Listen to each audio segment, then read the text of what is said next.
working with the local church to take the hope of Christ to every student in the United States. This is First Priority. Now, here are your hosts, Steve Chirico and Brad Skelling. Welcome back to the podcast, everybody. My name is Steve. This is Brad, and you are attending the Brad and Steve Show. Oh boy. It's not official, Steve. Let's not get carried away. Come on. B is always before S, so Brad and Steve Show runs right off the tongue, no problem. That is the first thing my wife said was, at least he put your name first. I'm like, don't encourage him. Do not encourage the lad. He is not to be helped in any way. That is correct. No, we don't need to do this. That bring is Mark correct. Roberts back and talk about egos and logos. No There you egos, go. no logos. I like it. That's a blast from the past. Good name. I hope he listens and gives us a shout out while he's listening. You're welcome. So, Brad, we've talked the last couple of weeks about announcements. We've talked about different things going on inside the cities, and we thought today would be kind of fun to bring one of our directors of one of our, in fact, I believe it is the oldest, but she'll correct us in a minute, but the longest tenured city under First Priority, which is Miss Debi DeBoer. Debbie, welcome to the podcast. Hey, thanks for having me today, just as long as you don't call me old. No, ma'am. Seasoned, veteran, Right. wise, all those things. Yes, more. Yeah, exactly. Well, Debbie, Brad and I know you well because we've been around you for about 15 years now. If you don't mind, for the audience that may be newer to First Priority, would you give them just a little bit of a background of who you are, where you are, what the Lord's doing with you and your family? So I'm Debi DeBoer. I'm in Birmingham, Alabama. I'm super excited to be part of the First Priority family. I have 3 amazing kids. The last baby is graduating from Alabama in a few short months. May, he'll be a college graduate. And so all 3 of my kids will hopefully be gainfully employed and off the payroll, which is pretty exciting. But, it's also pretty cool. I mean, my last name is DeBoer. So in the last week, it's been huge, major Right. news. Because the new Alabama coach is, of course, last name DeBoer. So my phone has been ringing off the hook asking if we're related. And the answer is no, but that doesn't mean my son's not trying to work that angle. Right? Exactly. That's great. Exactly. That's great. Tell us a little bit your history of First Priority. How'd you get involved? What's going on there? I feel like I grew up in First Priority. That might sound pretty crazy, but I started volunteering with First Priority when I was accepting a call to ministry back when I was like 26 years old. Volunteered working on a campus, being a campus coach, loving this generation and just being able to go to the local campus.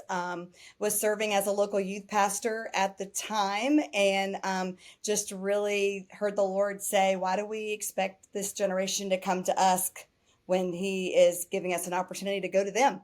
So that's kind of been my why with First Priority of just not really having a youth group at the church, but being called and loving this generation and wanting to invest seeds of greatness in them and not having anybody to speak into. And so the campus was just the very next step.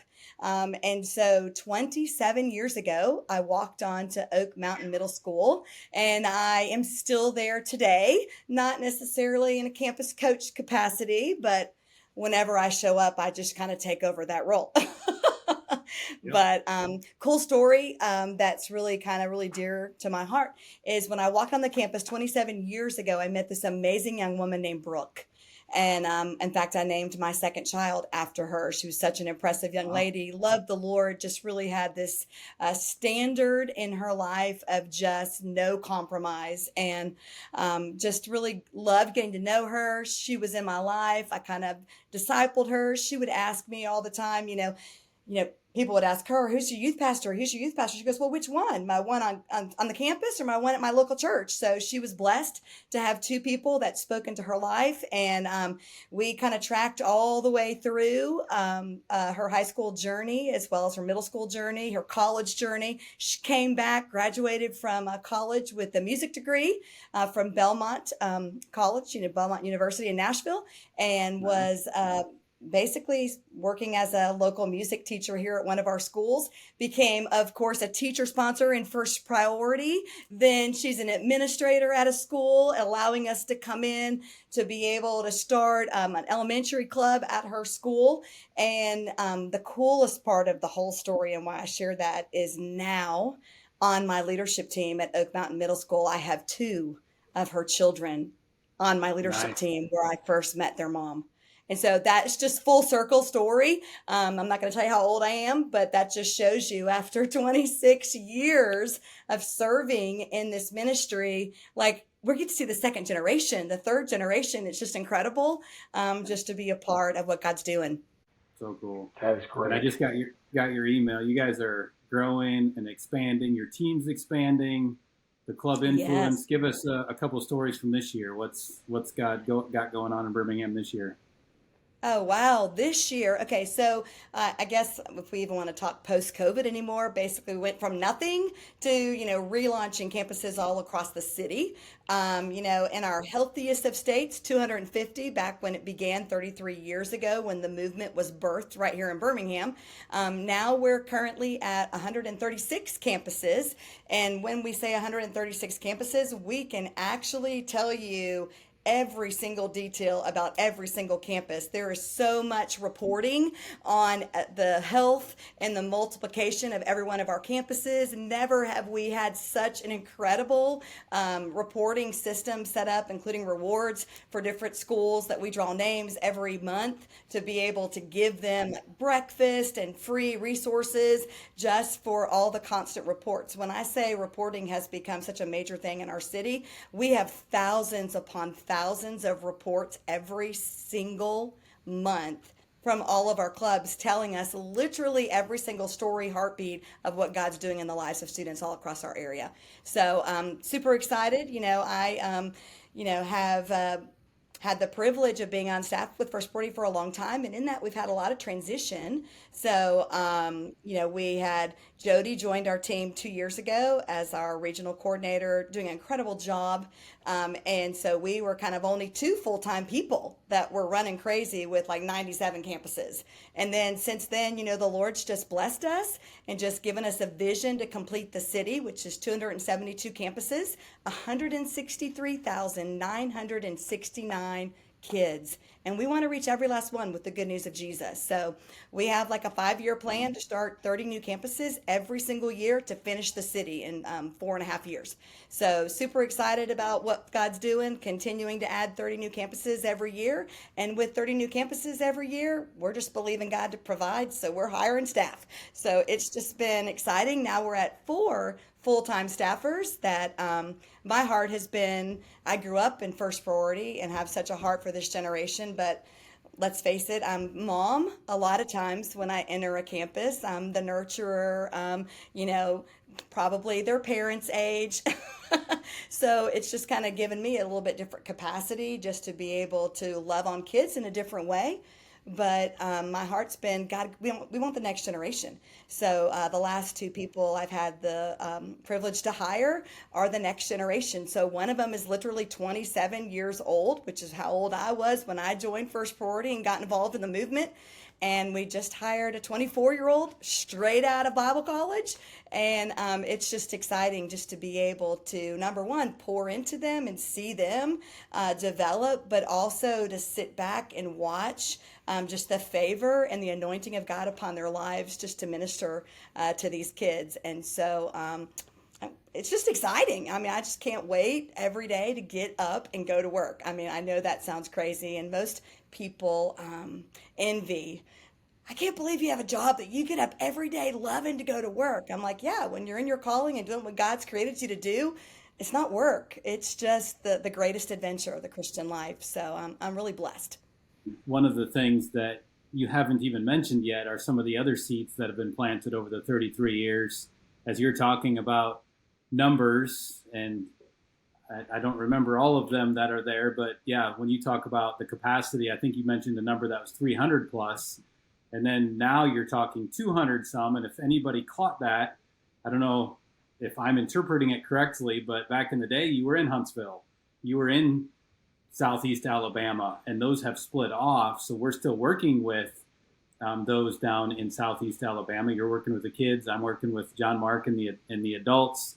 There are separate chapters up there, but that's, Birmingham's multiplying impact that you're responsible for having caused, but not responsible for overseeing anymore, right? Because they have their own board of directors, they have their own directors, and they are seeing kids come to Christ in all of those areas as well. So that's also a pretty cool, just multiplying part of that story that doesn't get mentioned in the Birmingham specific story anymore. Yeah.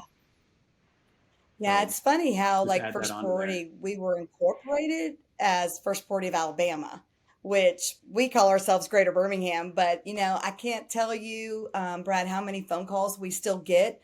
You already know, daily about other Yep. cities. I just talked to a guy today, an hour north of Mobile. We have a person that's reached out from Calhoun County and Anniston. We've had, Tuscaloosa kind of call us, going help us remobilize and relaunch. And so we've gone to Prattville this year, started a couple clubs down there. So it's just absolutely incredible, just because, the model works anywhere, no matter where you are. And so we're, with all the resources and the online app and different things that have been created with First Party of America, we're able to help mobilize people really quickly to be able to continue to spread the movement. And we want to cover, That's right. 272 campuses is just what I want to complete in Greater Birmingham, but that doesn't mean my heart doesn't want to continue to explore and to expand and just believe God for more.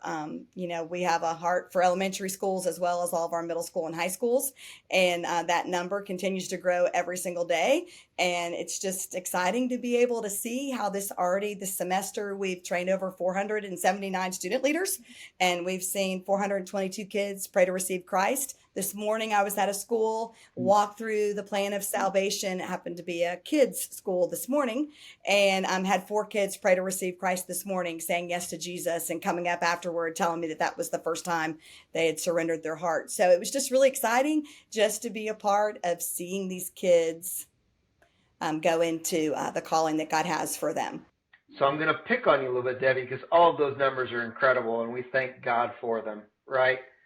If we go back 5 years ago, pre-COVID, but still 5 years ago, when the world was spinning out of control, your world specifically around Birmingham, right? And the numbers weren't in front of you, and things were, man, what are we going to do with this thing? There was a lot more questions than there were answers like you just gave at that time. So we get to now where you're getting to do a lot of celebrating because of all the work you've done the last 5 years. Walk us through some things that you are still having to see built. Things that you're still walking through where it's like, this is still something we're having to work on because it's not undergirded the way we want it to right now.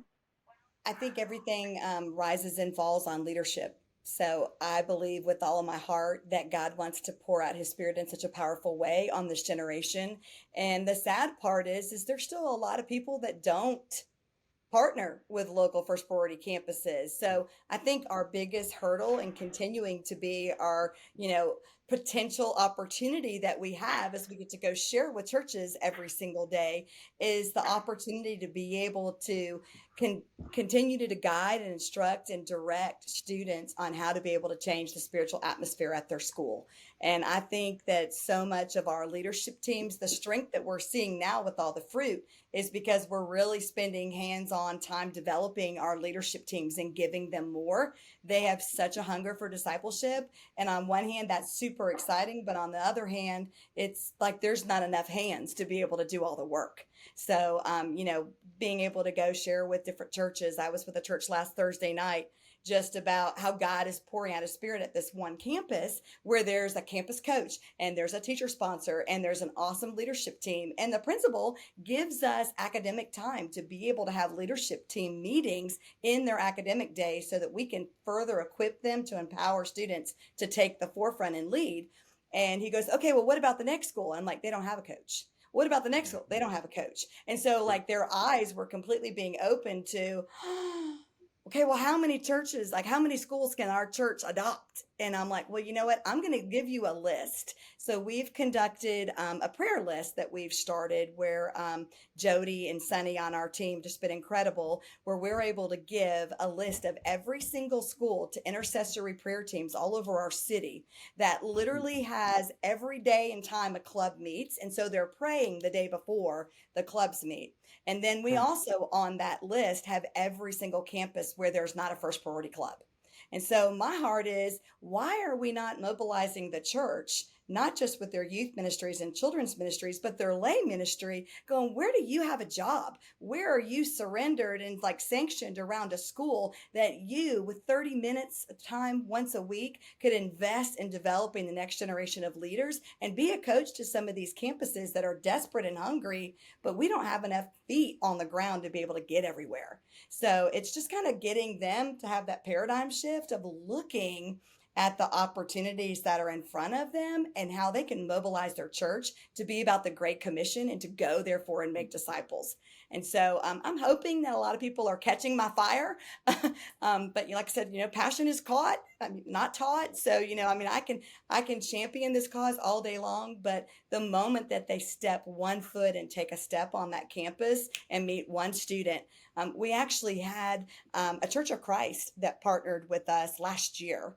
And got involved in the campus, and they were a very older husband and wife team that walked onto one of our schools out in Irondale. And it was the most beautiful story because they're like, what could we bring? What could we bring to the table?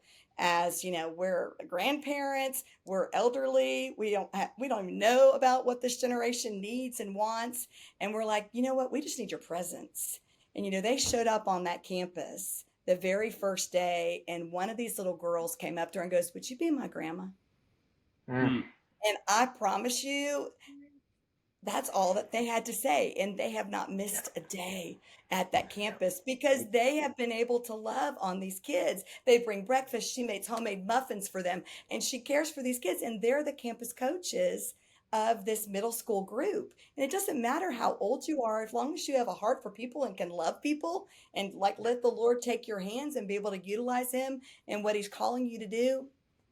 It doesn't matter. It makes my job really easy when something like that can be a win for us. Right. So it's just kind of trying to re-strategize and rethink the box. I know I talked to you, Steve, just a little bit, a few weeks ago before Christmas, maybe, of just we have a lot of mobilization of colleges around us. So we have a lot of college students that are plugging in as campus coaches. They just have a heart for these kids. They get so excited. They go to their campus leaders of their, campus ministries on their campus. And they're like, hey guys, this is an opportunity we have right down the road that we all can do this together as a team. And so we've seen a lot of momentum of just getting college students to be able to plug into local campuses that come alongside and coach these kids and love on these kids and just show up and just be their cheerleaders. So we're just trying to re-strategize. How can we mobilize not just the church around Greater Birmingham, but what is the church? The church is the people. So how are we mobilizing the church, the Big C church, and giving every single person a job that's in the body to be able to reach this generation with the gospel? Well, Debbie, you and I talked about this on that particular call. I remember it well. We were talking about the fact that there was a point in time in youth ministry for both of us, a little bit when we were both a little younger, where it had all to do with the person and the personality and were they a rock star and could they, right? The rock star thing kind of became a thing, and then it got bitter in our mouth and like, I don't know that we like the rock star because then it's ego and logo, going what to Brad said earlier, right? And what we've realized it's not rock star, it's presence. Are you willing to be an ongoing presence? That's what they're looking for. They see enough entertainment. They can smell out the person who is a fake entertainer and the person who is just a everyday, I'm going to be here, it's going to be solid. This generation knows how to smell that out. And so you are wise. And Brad and I, again, hear this story often. We are hearing stories where not just on the college side, but also on that elderly statesman side where people are saying, that's my grandkid's kid, school. That's my great niece's school. there's no reason that they should be without. And they jump in, and there's an area that there's 6 or 8 great churches. There should be an opportunity with a youth minister, but we're not seeing it. And so we're taking the opportunities as the Lord gives them. And you're right. Man, having those people there is great influence on these kids' lives right now. Mm-hmm. And, I think, even as me, I know this as a calling and a job, and it's what my heart is, but I can't imagine just sitting around and doing nothing. I love being on a campus every single day, and I'm not in charge. I'm just sitting there, just wanting to be there as a person that's just, even championing the local church that's, working that particular campus, or just being a source of encouragement, or just going to talk to the lady at the front desk and just putting a smile on her face and sharing a few stories about what God's doing around the city. And so it's just so exciting to me to get out of bed every day, knowing the impact that we can leave in people's lives for the kingdom. That's right. That's right.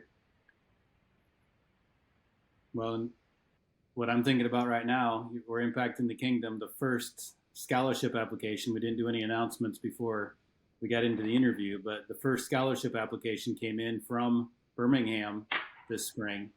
So scholarship season is upon us. We're hoping to be able to give away a few $1,000s, many few thousands of dollars, hopefully, in scholarships. Up to 11 scholarships this year is our hope. Mark and I always say we don't count our chickens until they're in our coop. So until all the finances are in there, we're working on finalizing all that. But we are giving scholarships away, and we're excited that Birmingham is leading the way there and got the first application in this spring. So that's exciting. Awesome. I do know that every little bit helps, and the scholarship was a real blessing last year. Just watching the 2 recipients that won, loved hearing their stories and what they were doing with that. And, just to kind of go alongside of that too, with the scholarship, something that Birmingham has kind of been birthed here a little bit, wanting to be on the needs and hearts of our staff, is wanting to do like a senior breakfast for all of our student leaders. Bringing the city together. We do Leader Summit, which is a great day where students are excused from school for the day, and we train them in leadership, which is amazing. But that's like the only time they really see each other.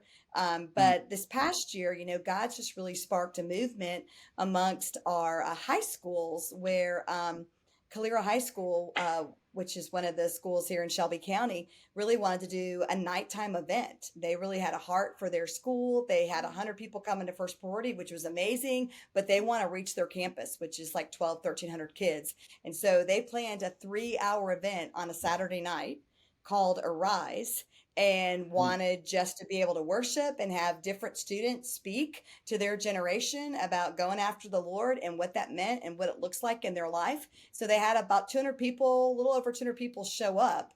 They had 11 student leaders that all spoke. It's a 3.5-hour event. So well orchestrated, but they had students from other local high schools in the area from First Priority come and be able to taste and see what God was doing there. They've gone to their principal, so they're planning one on their event next month. So all the kids from one school are going to go support the next school that's starting it. And there's this fan of revival that's happening here in our city of just students that are hungry and being able to taste and experience the presence of God, but also for other people to catch that and be able to receive salvation.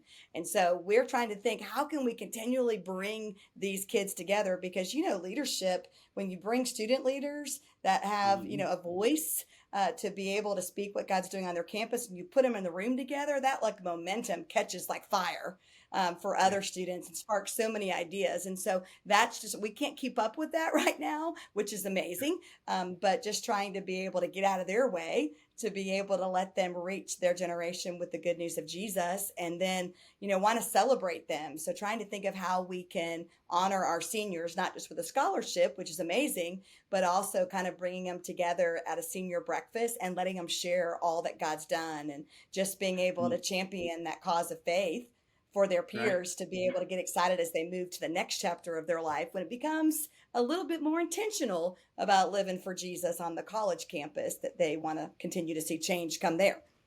That's right. That's right. It's good. So good. Well, there's no lack of passion or excitement for you, Miss Debbie, as always, which is super fun. We say all the time, it's hard for this to get old. It never gets old. So thank you so much for Thank you so much for your leadership in Alabama. Thanks for your leadership in helping the other parts of Alabama beyond Birmingham, and for telling your story today. I'm excited about what's going on down there and what your future holds. Well, we're just going to continue to be doing what God's called us to do and just let him show up and show off. Right. Appreciate you guys having me on today. Love you guys. And I'm also praying for First Party of America that we just continue to explode and reach every last one in our nation. So I'm excited about what's ahead. Take the hope of Christ to every student. Here we go. That's right. Here we go. Hold on.